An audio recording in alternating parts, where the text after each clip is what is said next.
आज सकाळी सकाळी पोरींना शाळेत पाठवून दिलं आवरून आणि मग म्हटलं आता आपण काहीतरी बनवून खावं. तर भात पडलेला होता शिवाय मस्त फ्राय केला, गरम गरम खायला घेतला. तर आमची क्रिशा मॅडम अशी भाताकडेच बघत होती. म्हटलं तू खायला चाललेली, थांब थोडंसं, मोठी झाली ना 1 महिन्यानी, मग तुला तेच खायला घालायचं आहे, सगळं सवयच लावायची ना.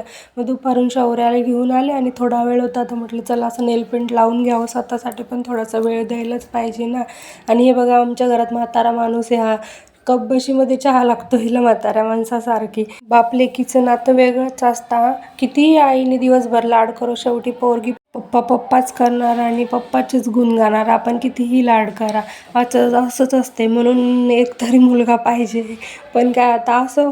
आणि इकडं कामं आवरून घेतले होते, सगळं स्वच्छ करून घेतलं. मग नंतर आमच्या क्रिशा मॅडमच्या नाकातून पाणी येत होतं. मग असं त्याच्याचसाठी ओवा गरम करून घेतला आणि मस्त कपड्यामध्ये बांधलं आणि शेकायला घेतलं होतं तिला. म्हणजे ती अजून 5 महिन्याचीच आहे ना, त्यामुळं मी असं कपड्याच्या वरतूनच शेकून घेते. भीती वाटते चटका वगैरे लागायची. परत ते लसूण वगैरे ठेवायचं मी एकदा बघितलं, त्यामुळे मी ते लसूण वगैरे काही लावत नाही. असं साधं आपला ओवा लावते आणि ओव्यानेच तिचे नाक कान असं सगळं वास देते, शेकून घेते. त्यानेच फरक पडून जातो तिला. आणि असा होता बघा आमचा आजचा दिवस. Bye bye.